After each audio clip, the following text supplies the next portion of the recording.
Maçonaria é uma sociedade onde suas ações são reservadas e interessam apenas àqueles que dela participam. A maçonaria é uma sociedade universal, cujos membros cultivam o aclassismo, humanidade, os princípios de liberdade, democracia, igualdade, fraternidade e aperfeiçoamento intelectual. A maçonaria admite que todo homem é livre e possui bons costumes. Não fazem distinção de raça, religião, ideário político ou posição social.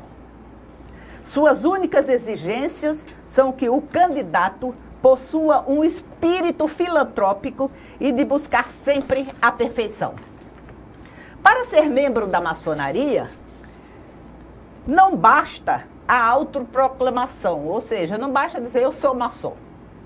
É preciso um convite formal e é obrigatório que o indivíduo seja iniciado por outros maçons.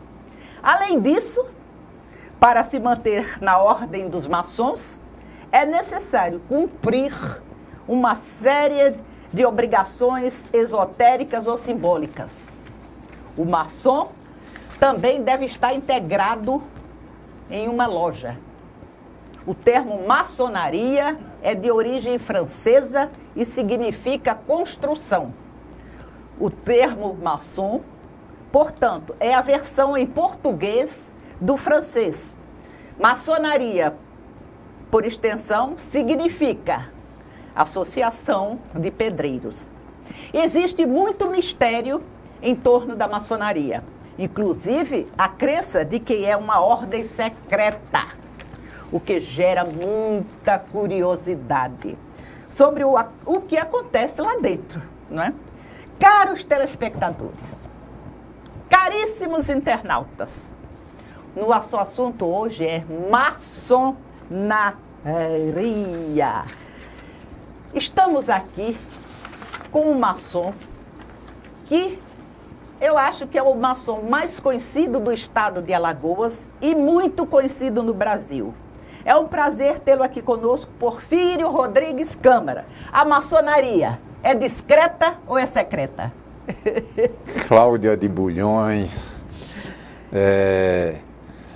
ao responder sua pergunta, eu gostaria de antecipadamente abraçar os internautas, abraçar os telespectadores, abraçar o programa Gente da Gente, que tão bem é conduzido por você.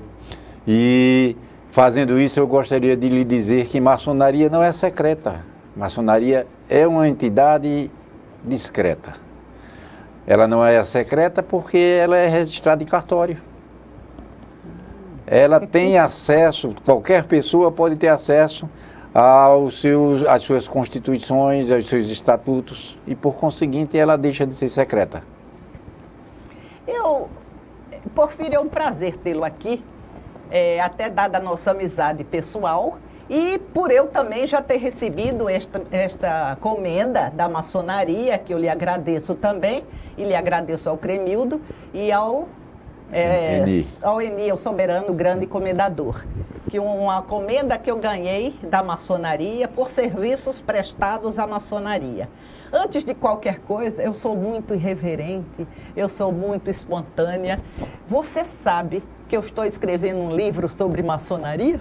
Já me disseram, Cláudia. Também eu não tenho segredo, todo mundo sabe de tudo.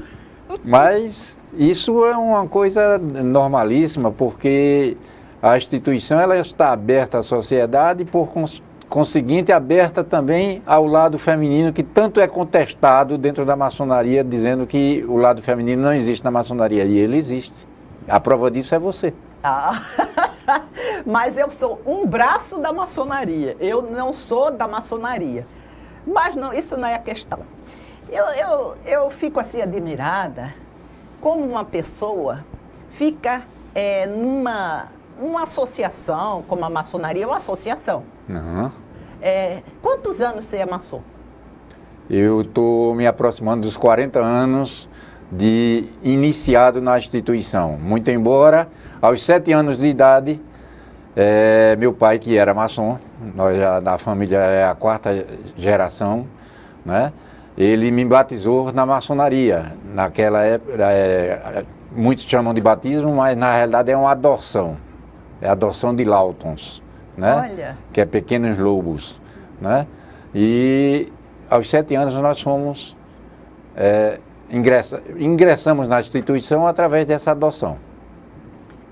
Cada dia eu descubro mais coisa discreta, né? Porque não é secreto, né, meu telespectador? Discreta dentro da maçonaria.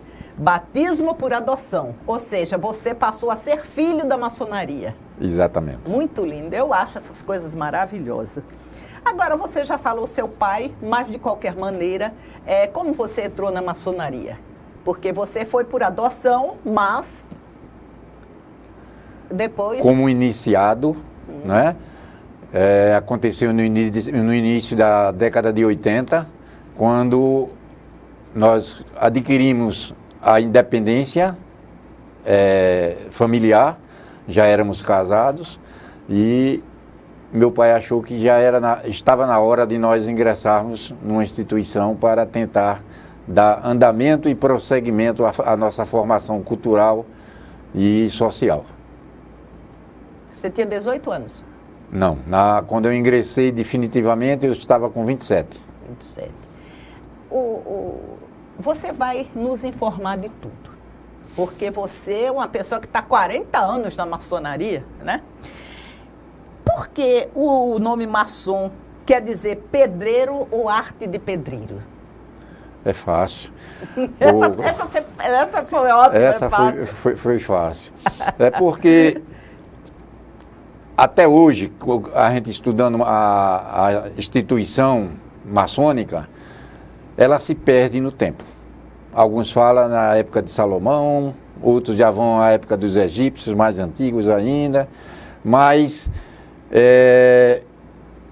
o nome maçonaria, ele se deve particularmente às guildas de pedreiros que existiam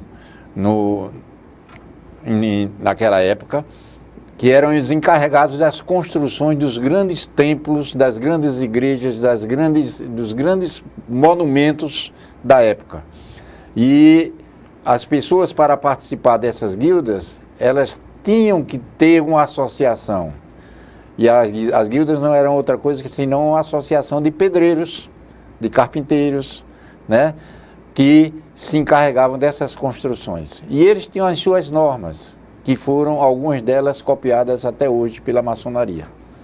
É interessante o significado do pedreiro naquele tempo, né? Porque o pedreiro naquele tempo era vamos dizer assim, uma profissão muito prestigiada. Porque, inclusive, tem muitas lendas sobre a construção do Templo de Salomão. Diz que muita coisa da maçonaria veio disso. É verdade? É, sim. Né? Porque era uma classe social que existia na época, né? Que ela era diferenciada das demais, porque eles possuíam o conhecimento, né? Que fazia com que eles se destacassem e fossem honrados por este conhecimento. E esse conhecimento não era passado aleatoriamente, esse conhecimento só era passado de pessoa para pessoa, a partir do ingresso dentro das corporações de pedreiros, né? Ele não extrapolava a corporação, tá certo? E esses pedreiros, como mantinham o conhecimento e eram, vamos dizer assim, classistas, né? Classistas. Porque era classe de pedreiro. Aí a maçonaria resolveu adquirir, vamos dizer assim, esse nome maçom veio dessa época, desse pessoal que detinha o poder e o conhecimento. Construíram até o Templo de Salomão e outros templos. Aí veio a maçonaria e veio Porfírio Câmara. É verdade. Né? Agora, o que eu acho bonito são as vestes que a gente está vendo aí até no nosso as vestes. Eu gosto dos aventais. Os pedreiros daquele tempo usavam aventais também, não é? Também. também. Justamente para proteger-se das lascas de madeira, das lascas de pedras, quando eles estavam lapidando esses materiais, os aventais, as luvas, né, se viam como instrumentos de proteção para esses pedreiros. E isso a maçonaria herdou até hoje. Como é que eu vou dizer assim? Porque você é grau 33. Sim. Então, é um tipo de paramento, ou seja, de veste. Uhum. Não é? Exatamente. As cores já são predeterminadas para os graus? Aí, Cláudia, a gente poderá abranger uma outra parte do estudo da maçonaria que chama-se ritos. Isso. Os ritos. Certo. E essas cores, elas se diferenciam a partir do rito que a maçonaria desenvolve, tá? A instituição desenvolve. Existem lojas incorporadas a Grandes Orientes que utilizam os aventais vermelhos, existem outras que utilizam os aventais azuis, né? Mas a distinção que se faz de aventais e de paramentos, ela é correlata ao grau de conhecimento que cada maçom daquele está sendo possuidor naquele momento. É o grau. Ou então a responsabilidade que ele está exercendo naquele momento, tá certo? Certo. Eu já fui a muitas sessões brancas, não é assim que fala? Quando Exato. é permitido a entrada de Acesso familiares. à sociedade. Acesso à sociedade. E tem um que fica com o cajado. Uhum. O que é aquele cajado? É um cajado ou é uma vara? É um bastão. Um bastão. Né? Porque o uso do bastão o categoriza Sim. para o exercício da função que ele está desempenhando. No caso, é um mestre de cerimônias. É um mestre de cerimônias. Ele é o encarregado de todo o desenvolvimento da liturgia ritualística preparada para aquele evento. Entendi. Tá certo? Cada um tem uma função específica. Uma função específica. A coisa mais linda, meu telespectador, que eu acho na maçonaria, é quando entra assim uma pessoa, eu acho que eles querem referendar, ou não sei se é para todos, aí eles trinam as espadas, não é? Aí coloca as espadas assim e a pessoa passa por baixo. Forma uma abóboda, né? Dá uma sensação, dá um negócio muito, assim, eu acho que o clima fica assim, um clima, não de austeridade, mas um clima de tradição. Aquela abóboda é feita, Cláudia, normalmente para recepcionar pessoas de certo nível de poderes, né? E também para homenagear a sociedade, porque a maçonaria, todo o trabalho dela, na realidade, é preparar o maçom em si, lapidá-lo, para que ele desenvolva o trabalho condizente que a sociedade espera de cada ser humano, não é? Então, a gente se prepara a vida toda para atender o povo. E o maior poder que existe é do povo, tá certo? Então, o povo tem que ser sempre homenageado e laureado da melhor forma que a gente puder fazê-lo. A maçonaria, ela não é secreta, ela é discreta, mas é cheia de ritos e rituais. Sim. Né? Existe o colar também, que depois nós vamos mostrar no próximo bloco. Existe o colar. Né? O colar também diferencia o grau e a função. Mais a função. A função? Mais a função, tá? Porque o colar em si, ele categoriza a autoridade dentro da instituição, tá? Existe o colar que é utilizado dentro dos altos graus, e existe o colar que é utilizado até nas lojas bases, mas de acordo com a função que cada um exerce. Eu sempre tive curiosidade de saber como é que surge uma loja e o que é uma loja maçônica. Porque a gente está falando e não explicou para o telespectador o que é uma loja. Né? Como é que surge uma loja? A loja maçônica, normalmente, ela começa a surgir a partir do interesse de alguns membros já iniciados que queiram particularizar uma atividade específica da instituição em determinada região. Por exemplo, digamos que nós tenhamos um município que não tem ainda uma loja maçônica. Então, alguns irmãos que já nasceram naquele município e foram obrigados na vida a se transferir para a capital, eles resolvem fundar naquele município uma loja maçônica. E para que isso aconteça é preciso que haja um comprometimento e uma obediência a uma série de regras que a instituição preconiza. Tá? Uma delas é que nenhuma loja maçônica pode ser plena, pode funcionar sem um mínimo de 7 mestres maçons. 7 mestres maçons.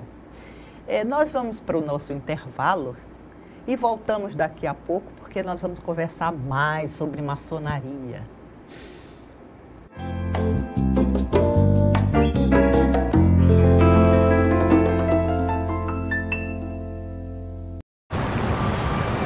Quando fiquei sabendo que tinha tuberculose, imaginei, é o fim. Mas logo descobri, tuberculose tem cura. Se parar o tratamento, a doença pode voltar, mais forte. Família, amigos, profissionais de saúde, todos juntos contra a tuberculose. É bom saber que eu não estou sozinho. Em caso de tosse por mais de 3 semanas, procure uma unidade de saúde. Pode ser tuberculose e o tratamento precisa ser feito até o fim. Quando aquele seu amigo namorador teve a primeira filha, você falou que ele passou de consumidor a fornecedor? Já aproveitou o ônibus lotado para se aproveitar da passageira? Já falou, prendam suas cabras que meu bode tá solto? Pode parar. Isso incentiva o machismo e a violência sexual. A gente só muda a cultura do estupro mudando o nosso modo de ver o mundo. Machismo. Já passou da hora. Toda foto ele tá sorrindo. Ele é muito carinhoso, ele é tudo pra mim. Eu não me imagino viver sem ele. Era o caçula, tinha pouco tempo que tinha parado de mamar, então aquilo tudo parecia que era mentira, né? Uma criança daquele tamanho ia ter um câncer. O grande problema do câncer infantil é porque a grande maioria dos sintomas são muito parecidos com sintomas de doenças normais da infância. Existe, criança pode ter câncer, mas hoje não é mais uma doença fatal, é uma doença tratável. O diagnóstico foi rápido, a equipe médica deu todo o apoio e hoje a gente pode comemorar a vitória. Eu estou muito feliz pelo progresso dele, por tudo que ele anda agora fazendo e antes ele não podia fazer. Então agora ele está caminhando a cura dele. Falta pouco. É um amor, é uma vitória para mim e para ele.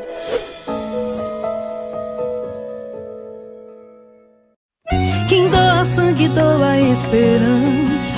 Recebe sorrisos, alegria e confiança. Quem já doou sabe o bem que faz. O coração se alegra pra doar mais. Doe sangue regularmente. Não importa o tipo que você pertence, seja A, B, O ou AB, tem sempre alguém esperando você. Doe sangue regularmente. Não importa o tipo que você pertence, seja A, B, O ou AB, tem sempre alguém esperando você. Uma doação pode beneficiar até 4 vidas. Por isso é importante que todo doador continue com este ato de bondade sempre. Procure um hemocentro e seja um doador regular. Doe sangue regularmente e ajude a quem precisa. Ministério da Saúde, Governo Federal.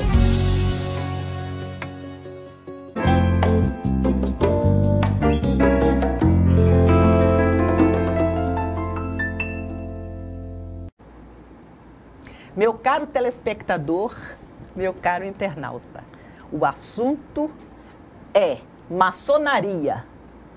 É uma entidade secreta ou discreta? Estamos aqui com Porfírio Câmara para nos explicar tudo isso. E agora nós pedimos ele para colocar alguns paramentos dele. E porque a maçonaria é cheia de ritos e de rituais. Agora ele vai nos explicar o que significa cada uma coisa que ele está portando. Cláudia, alguns desses paramentos que nós estamos utilizando nesse momento são os paramentos do rito escocês antigo e aceito, do Supremo Conselho do Brasil, para o grau 33, do qual nós fazemos parte e hoje na função de membro emérito, em função dos serviços que nós já prestamos a nível de Alagoas, a nível de Nordeste, a nível de Brasil. Nós já fomos delegado litúrgico de Alagoas, já fomos delegado litúrgico do Nordeste, né? E depois de 23 anos no exercício da delegacia litúrgica do cargo, nós nos afastamos e fomos colocados como membro eméritos. Não deixamos o Supremo Conselho, permanecemos no Supremo Conselho, mas hoje numa função mais reservada, né? Quase como um conselheiro. Exatamente né? isso. Quase como um conselheiro. Né? Para vocês terem uma ideia, nós éramos até pouco tempo membro efetivo do Supremo Conselho e no Nordeste, nós éramos o único nordestino como membro efetivo do Supremo Conselho, radicado e morando no Nordeste, com voz ativa e voto nas decisões a serem elaboradas pelo Supremo Conselho do Brasil. Tá certo? Então, em função disso, nós temos a condição de exercer e de utilizar esses paramentos que vocês estão visualizando hoje, né? Isso aqui chama-se solidel, né? Esses dois raminhos do solidel significam o quê? São ramos de trigo? Ou daquela ramos planta de acácia. Essa planta que você me deve até hoje. São ramos de acácia. Ele me deve um pé de acácia, né? Até hoje. Porque para a maçonaria... Tem que pedir, não se inscreve não. Tem que pedir no ar para poder ele lembrar. Tá, desculpe. Certo. Viu? Porque para a maçonaria, a acácia, né, é uma árvore que foi muito utilizada na construção do Templo de Salomão, e ela tem uma representatividade de que não morre. Ela sempre está se renovando. Tá? Então ela faz parte de um dos símbolos da maçonaria. Tá certo? Quanto a essas cruzes que temos no solidel... Podia dar um... Pode não, né? Tá. Ela é o símbolo do poder, né? Do cargo que a gente exerce, da função que a gente exerce hoje. Já essa mesma cruz, ela está simbolizada num colar, né? Que faz com que nos dê a representatividade. Não é todo o grau 33 que utiliza essa cruz. É preciso que seja membro do Supremo Conselho efetivo, tá? São duas cruzes, né? São cruzadas, né? E o colar é uma outra significação muito forte, porque ele traz a águia bicéfala, tá? Juntamente com 33 elos que ladeiam esta águia, ou esse colar, que é para representar o Supremo Conselho do Brasil, que a gente faz parte e faz o uso deste colar. E aqui no nosso peito nós temos dois tipos de medalha. Uma com essa tarja vermelha no meio, que só é usada pelos membros efetivos do Supremo Conselho do Brasil. E a outra vermelha, ela é, na realidade, uma comenda, né? É a comenda do mérito de Montezuma. São poucas comendas iguais a essa que são distribuídas pelo Supremo Conselho do Brasil, e para poder utilizá-la é preciso que a gente tenha relevantes serviços prestados à maçonaria e particularmente ao Supremo Conselho do Brasil. Tá? Ela só é outorgada a personalidades maçônicas de destaque ou a pessoas até do mundo que a gente chama profano, mas que não são, na realidade são pessoas que não são iniciadas, mas que tenham de alguma forma serviços realmente prestados à sociedade que mereçam receber essa comenda de mérito Montezuma. Maravilha. Eu não tenho a comenda de mérito Montezuma, Montezuma, mas eu tenho a águia. Tem a águia. Tenho a águia. Se puder dar um look aqui na minha águia, eu vou gostar muito. Porque eu, sendo filha de maçom, sendo neta de maçom, e serviços prestados à maçonaria, eu fui Eita, eu nunca sei quando é para lá ou para cá. Tá certo. Eu fui agraciada com esta comenda, que eu creio que em Maceió quase ninguém tem, né? Só você. Só eu. Gente, que responsabilidade, que honra! Só eu que tenho esta comenda aqui em Maceió, em Alagoas. Em Alagoas. Olha, eu vou andar com ela para toda parte. Ainda bem que eu não esqueci hoje. Eu digo, não, eu vou levar, porque não é só o Porfírio Câmara, que é grau 33 da maçonaria, que tem os paramentos. Eu tenho uma medalha que eu fui condecorada. Agora eu vou deixar o meu entrevistado numa calça curta. Porfírio Câmara, isso é ouro? Na maçonaria existe muita coisa que é dourada, né? Porque o estudo das cores é pertinente também ao estudo que está inserido para a formação de um maçom. E, na realidade, isso não é ouro. Alguns irmãos, no exercício de vaidades, mandam banhar. Certo. Né? Mas eu não o fiz, tá? Eu não fiz. Ele é dourado, são metais dourados, tá? Mas não é ouro, Cláudia. Pode ficar tranquila, porque eu posso sair à rua. Para sair à rua aqui, e o pessoal vendo a entrevista e você dizendo que é ouro, eu já ia chamar, vamos dizer assim, o BOPE para lhe acompanhar. ô, Porfírio, e essa coroazinha, não, coroa, né? Que tem nas condecorações que você tem aí no peito, elas simbolizam o quê? O rei Felipe. Rei Felipe?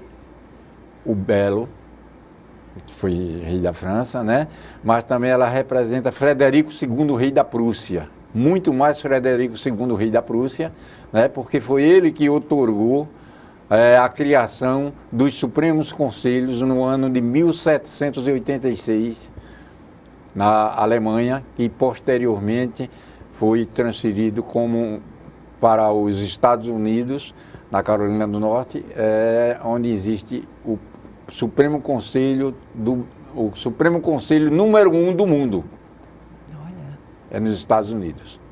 Tá certo? Tá certo. Agora, a gente ouve falar na Grande Loja e no Grande Oriente. Todos dois são maçonarias. Todos dois são maçonarias. Mas qual é a diferença? Diga para o meu telespectador.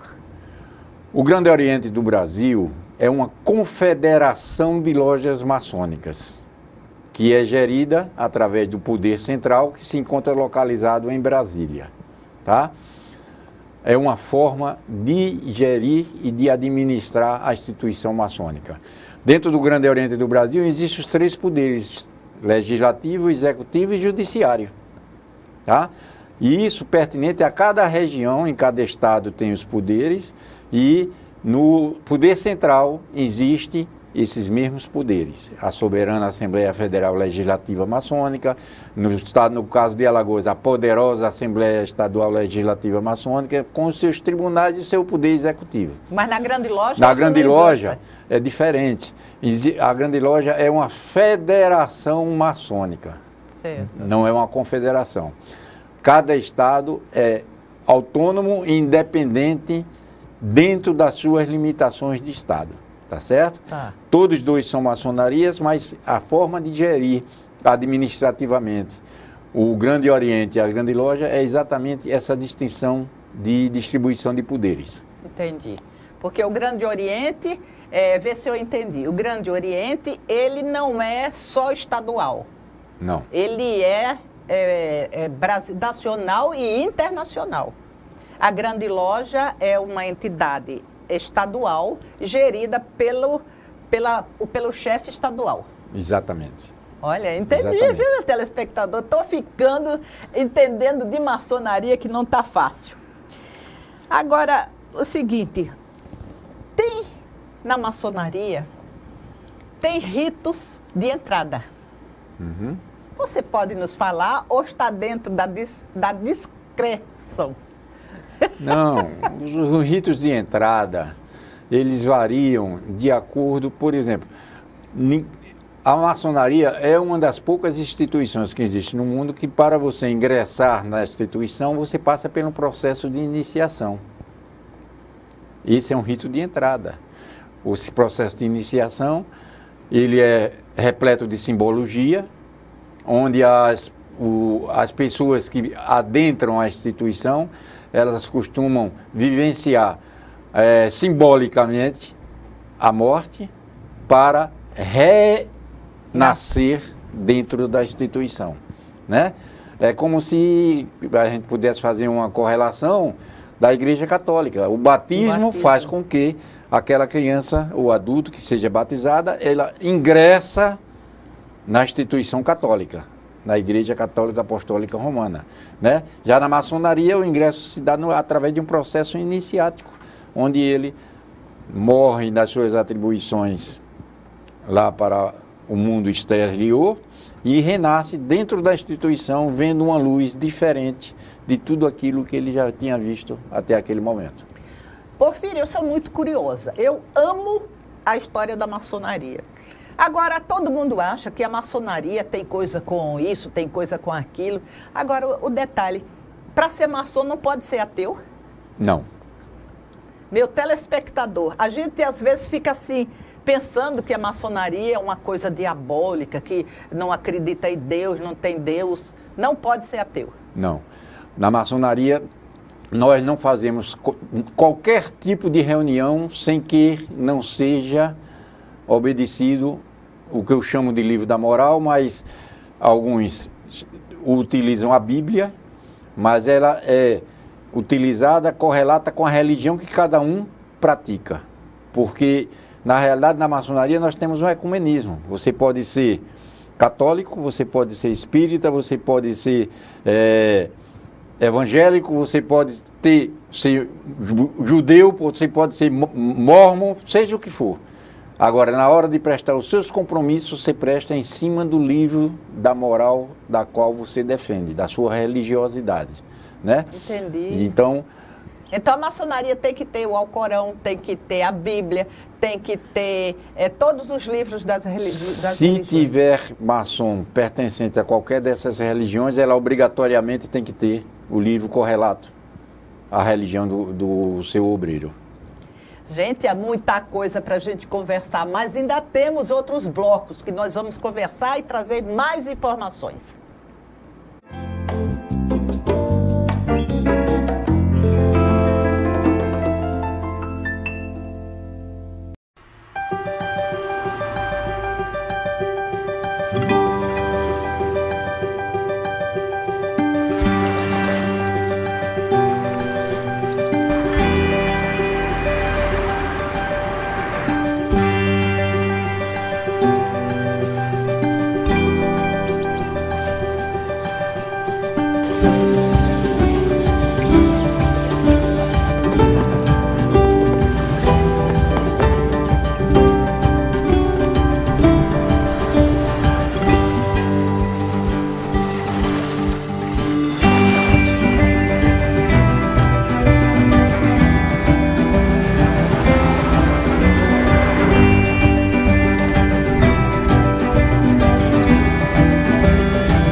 Caro telespectador, caro internauta, o assunto hoje é maçonaria.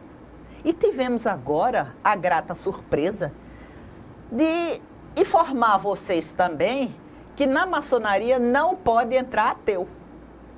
Eu mesma já vi lá na maçonaria padre, já vi pastor protestante, já vi espírita, É espírita, não é chefe de loja, não, é diretor do centro espírita. Tudo isso lá congregando, é assim que chama, congregando? Inclusive cultura afro-umbandista também tem, sem problema nenhum. Tá vendo, meu caro telespectador? Às vezes a gente tem informações erradas. Agora, você falou que o Grande Oriente tem o grão-mestre. Não, você não falou, eu que estou perguntando. Que as duas, tanto a Grande Loja quanto o Grande Oriente, têm um poder maior, que é o grão-mestre. Agora vamos para o Grande Oriente. Aqui, o que é o grão-mestre? O grão-mestre existe tanto nas grandes lojas como nos grandes orientes. Só que nas grandes lojas, ele tem autonomia total do seu estado, com a forma de tratamento de Sereníssimo Grão-Mestre. E no Grande Oriente, ele tem também o poder maior dentro do seu estado, só que existe também o poder maior a nível nacional, que é o Grão-Mestre Geral. Tá? Só existe um no Grande Oriente do Brasil, que a sua gestão e a sua administração fica sediada na nossa capital federal, tá certo? Tá. E nos estados, cada estado do Grande Oriente do Brasil possui o seu grão-mestre, que ele é responsável por ordenar, coordenar e orientar todas as lojas maçônicas para que os trabalhos sejam desenvolvidos dentro dos preceitos que a instituição preconiza. Interessantíssimo. Agora, esse grão-mestre, ele é auxiliado pelos poderes, que tem o poder judiciário, né? O poder legislativo e o poder legislativo federal, não é isso?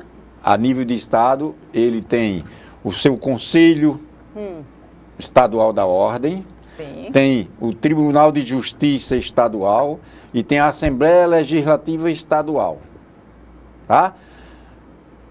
O Conselho faz parte do Executivo, porque na realidade são só 3 poderes, o Executivo, o Legislativo e o Judiciário. Certo. O Conselho faz parte do Executivo. É um desmembramento do Executivo para auxiliar o grão-mestre nas suas decisões, nas suas posições que ele tem que tomar a nível de Estado. Interessante. Então, na maçonaria tem deputado, juízes, deputado estadual, deputado federal e juízes, né? Tem.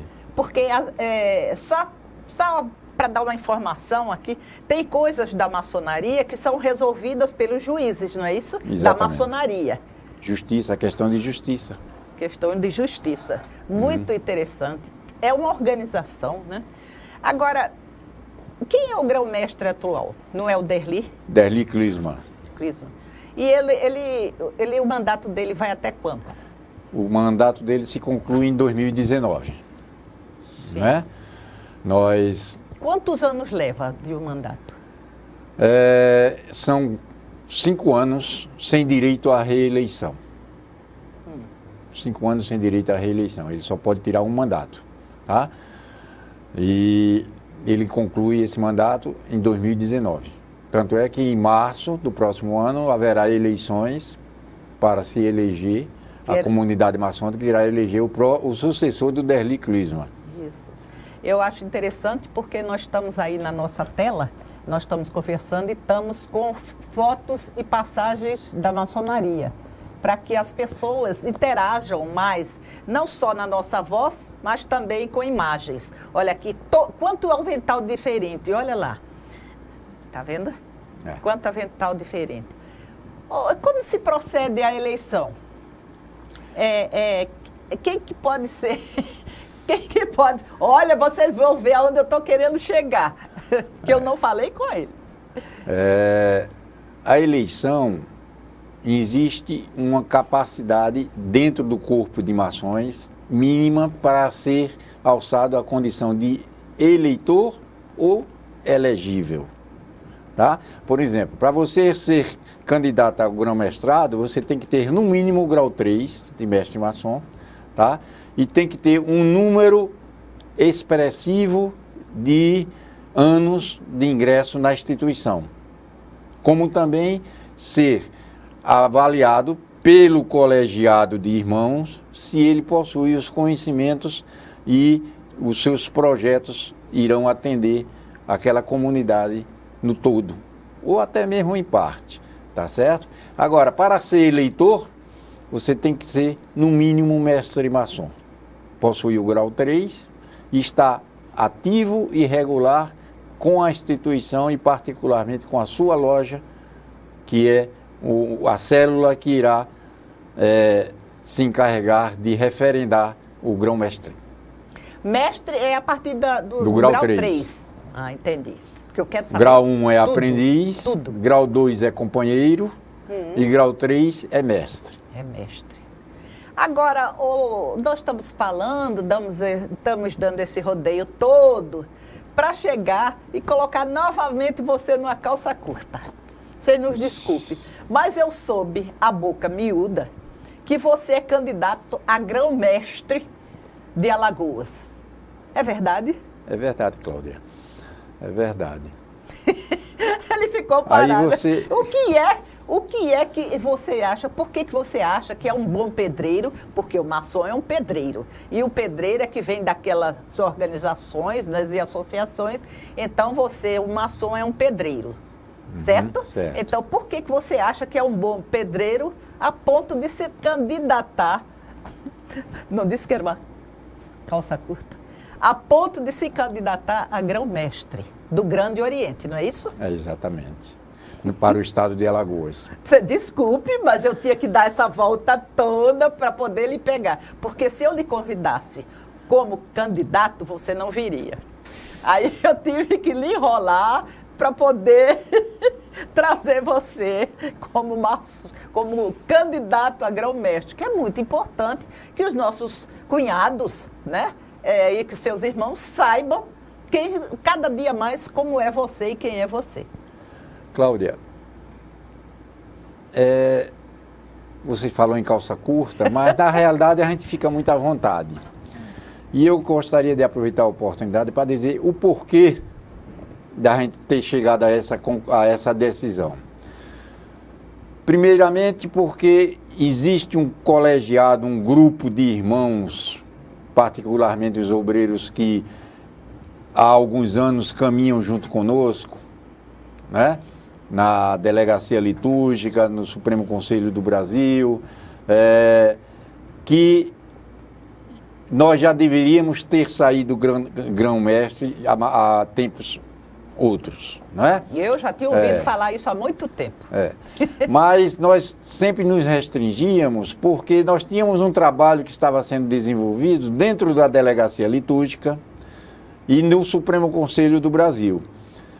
E o que é a Delegacia Litúrgica? Era isso que eu ia perguntar, estava escrevendo aqui. A Delegacia Litúrgica é o órgão que é encarregado de coordenar os corpos filosóficos que abrangem do grau 4 ao grau 33, na educação e formação do maçom. Porque o maçom ele não para de estudar nunca. Ele é um eterno aprendiz. E caberia a cada corpo, que são divididos em 5 partes, né, o estudo da maçonaria, preparar esses irmãos para que eles adquiram o conhecimento, eles lapidem essa pedra bruta que tem dentro de cada um e faça com que ela exploda e leve o seu conhecimento, o seu aprendizado para os demais irmãos e para a sociedade, para a família, para o seu ambiente de trabalho, né? E a responsabilidade ficava conosco, como delegado litúrgico, como chefe da Delegacia Litúrgica no estado de Alagoas. A minha função era eminentemente de educador. E nessa função eu passei 23 anos, né? Só que chegou um ponto, e a gente costuma sempre dizer isso, que o maçom, quando ele chega ao grau 33, alguns entendem que concluíram a sua tarefa, mas eles concluíram a sua tarefa pessoal, de adquirir o conhecimento.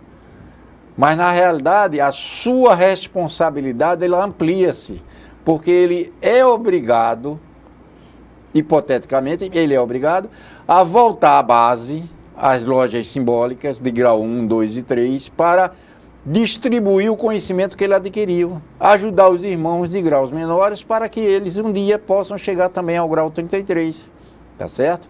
E nessa função eu fiquei 23 anos. Só que depois de 23 anos, teve duas coisas que me fizeram repensar e fazer com que a gente se afastasse da delegacia litúrgica. A primeira foi a sede de voltar à base. Como educador, eu tinha essa sede de voltar à base e ajudar meus irmãos de graus menores, ajudar as lojas simbólicas, dentro do conhecimento que a gente adquiriu nesses quase 40 anos de maçonaria, para que eles possam também galgarem esses graus superiores e, mais do que isso, alcançarem o conhecimento, a sua plenitude real maçônica. Essa foi uma das coisas que me fez deixar a delegacia litúrgica. E a outra é que nós sentíamos a necessidade de que toda a experiência adquirida nesses quase 40 anos de maçonaria pudesse ser canalizada de outra forma para a instituição a nível de estado de Alagoas. Hoje a gente possui o conhecimento, hoje a gente tem alguns projetos, hoje a gente sabe que poderá fazer algo diferente e substancial para a maçonaria em Alagoas e, por conseguinte, para a sociedade alagoana. E a gente não poderia se esconder, o maçom não se esconde nunca. Meu caro telespectador, com essa de que o maçom não se esconde nunca, nós vamos dar um intervalo e voltamos daqui a pouco, porque o assunto é maçonaria.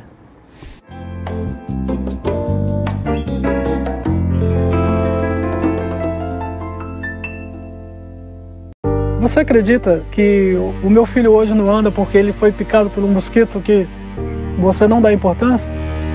Foi um dos momentos mais difíceis da minha vida. Eu acho que as pessoas só têm noção da gravidade quando vivenciam a situação.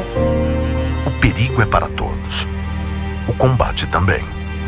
Faça a sua parte. Com ações simples, podemos combater o mosquito. Ministério da Saúde. Governo Federal. O verde das florestas está em nossa bandeira e ainda que tentem destruir nosso maior patrimônio, nunca vamos deixar de lutar por ele. Por nossas vidas, por nosso planeta, por nossos filhos e netos. Somos independentes, somos Greenpeace. Batemos de frente contra governos e empresas que roubam as riquezas do planeta. Precisamos de todos juntos por essa causa. Acesse somosportodos.org e assine as petições. Faça parte dessa mudança já. Greenpeace, somos por todos.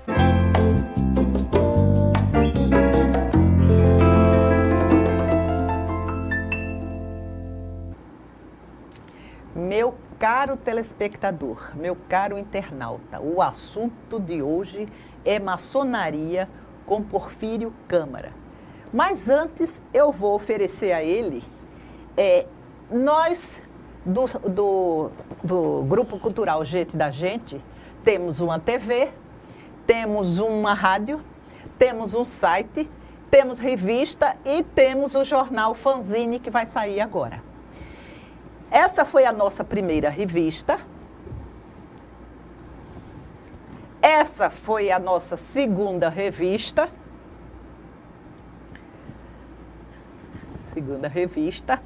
Essa foi a nossa terceira revista. E essa deslumbrante foi a nossa quarta revista. Essa aqui saiu, olha, nós fazemos com a nossa revista cultural Gente da Gente uma obra de arte, porque nós amamos o que fazemos. Então, meu telespectador, nós estamos para lançar a revista 5. Quem quiser escrever nessa revista, nos escreva pelo e-mail revista cultural gente da gente @uol.com.br. Repetindo lentamente, não tem como errar. Revista cultural gente da gente @uol.com.br. Voltando aqui com nosso amigo Porfírio Câmara. Ah, Porfírio, isso aqui nós estamos com a editora também. O Grupo Cultural Gente da Gente. Vocês crescem absurdamente. Estamos com esse é o nosso segundo lançamento. É um livro do Kelvin Saglioca, certo? Que ele fala uma experiência de vida, porque ele é uma pessoa muito religiosa, ele é um protestante, é um crente fabuloso, ele aqui. Nós fizemos este livro e a nossa editora está indo de vento em popa. É o segundo livro, que essa foi a escolha do Kelvin, aqui a família do Kelvin, que eu adoro, é o Alessandro e a esposa dele, a Silvana. Então, esse aqui, para você ver como o grupo cultural de pessoas idosas estão botando a experiência para fora. Trabalhando, Agora, voltemos. Se você pensa que eu esqueci, está muito enganado. Voltemos à sua candidatura a grão-mestre. Porque é o seguinte, um grão-mestre, eu acho que é uma responsabilidade muito grande. É o chefe da maçonaria no Estado, não é? Exatamente. Fale para o telespectador o que é um grão-mestre. Você já falou um pouco, mas vai falar novamente, porque você é candidato.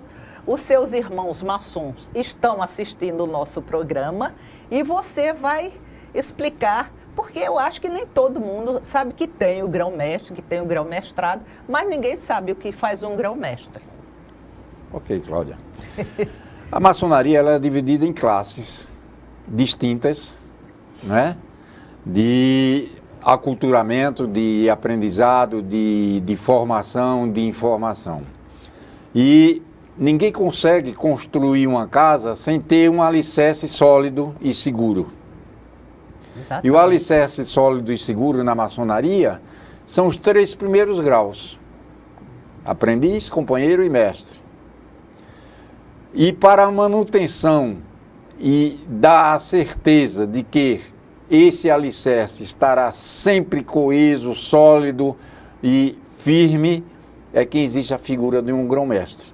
Porque ele é o governante da maçonaria base, da maçonaria dos 3 primeiros graus, né? Ele é a autoridade maior no estado de Alagoas para a maçonaria dos 3 primeiros graus. Seria como um governador? Ele seria correlatamente o governador do estado. Os veneráveis de lojas são os prefeitos dos municípios, tá? E assim sucessivamente na escala administrativa que a maçonaria prega, né? Entendeu? Aí, por aí vai, o que a gente quer. Porfírio, eu fico admiradíssima como a maçonaria tem tantos anos de existência e as pessoas que ocupam esses cargos trabalham e muito, ganham muito. Não ganha nada, Cláudia. Em dinheiro, né? Não, em dinheiro, nada. Em dinheiro, nada. Pelo contrário, a instituição maçônica, ela se mantém através das contribuições ordinárias de cada maçom. Ela não tem verba pública, ela não recebe incentivo governamental do mundo externo, tá? Ela se mantém unicamente pelo esforço de cada maçom que faz parte da instituição. E ao exercer os cargos, qualquer que seja ele, não existe rendimento, nem pecúlio, nem valor nenhum que ele possa oferir da instituição. É um trabalho que é feito de livre e espontânea vontade por cada um. Eu acho isso fantástico, viu? Porque o Rotary é originado da maçonaria. Foram maçons que fizeram o Rotary. Mas também não se ganha nada. Agora, a maçonaria é muito mais antiga do que Rotary, claro. Vocês se dedicam dia e noite, essa é a verdade, e ninguém ganha nada em dinheiro. É o prazer de ver o seu irmão ascender na vida, vamos dizer assim, intelectualmente, financeiramente e emocionalmente, sob as orientações da maçonaria que deixam você muito satisfeito e querendo ser um grão-mestre? Cláudio, eu lhe responderia essa pergunta afirmando o que minha mulher já me disse há algum tempo.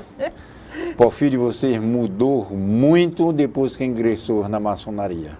Mudou para melhor. Você é um outro homem, você é um outro cidadão, né? Tem uma outra forma de pensar, uma outra forma de ver o mundo e outra forma de se expor a esse mundo, não é? E é isso que a gente almeja, para cada, não só para cada maçom, não só para cada pessoa, mas para a sociedade como um todo, porque a maçonaria ela prega que você tem que ter viva na sua memória a sua verdade. E ninguém é dono da verdade. Cada verdade, ela se diferencia de pessoa para pessoa. Isso. Mas a verdade maior que a gente tem que ter é que o ser humano tem direito à justiça, o ser humano tem direito a uma vida social plena, o ser humano tem direito a constituir sua família, o ser humano tem direito a viver com dignidade. Isso é o que a maçonaria busca e isso é que nos estimula a permanecer dentro da instituição e brigar e continuar lutando por isso. O que é que você, todo candidato, desculpe, tem uma plataforma, né? E você, como candidato ao grau-mestrado, deve ter assim umas ideias de alguns projetos.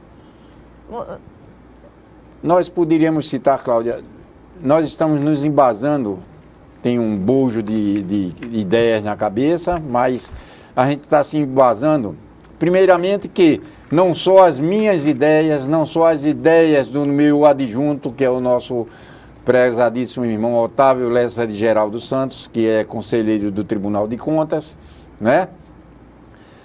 Prevaleçam na elaboração desse projeto para se eleitos para um grão-mestrado, tá certo?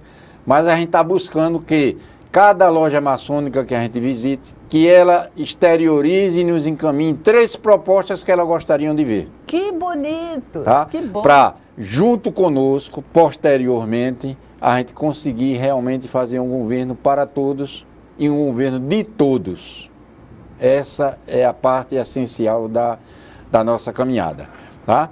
Mas a gente está também com 2 vertentes que a gente está indo em busca muito forte, né? A primeira delas, de respeito, a maçonaria já foi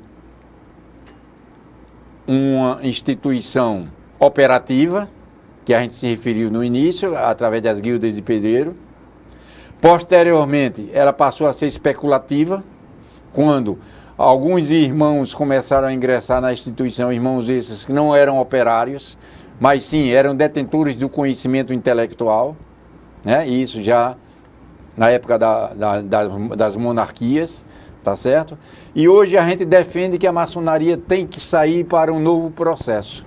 A maçonaria tem que ser executiva. E o que é ser uma maçonaria executiva? Né?